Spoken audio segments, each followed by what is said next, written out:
Tingginya harga cabai sejak beberapa minggu lalu diprediksi tidak akan mengalami penurunan dalam waktu dekat.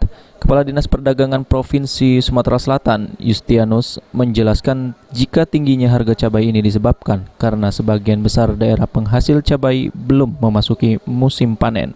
Mengingat musim panen cabai akan terjadi di bulan Agustus, ia memprediksi harga cabai akan tetap tinggi sampai bulan Agustus. Sampai saat ini harga cabai di pasaran masih di kisaran Rp80.000 per kilo. Sedangkan untuk harga normalnya, cabai di kisaran Rp30.000 per kilo. Maka dari itu, ia berharap masyarakat untuk sementara ini bisa berhemat dalam penggunaan cabai. Yustianus menambahkan, pihaknya sedang berkoordinasi dengan Kementerian Perdagangan guna mencari solusi bagaimana mengatasi kenaikan cabai tersebut.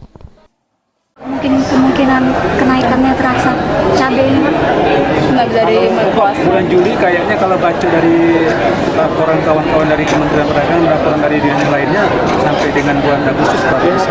Agustus baru. Lebaran haji berarti artinya masih mahal juga cabai itu. Mudah-mudahan.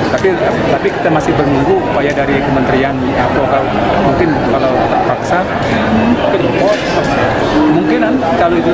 Kalau sendiri Pak, cabainya biasa dari mana aja Pak?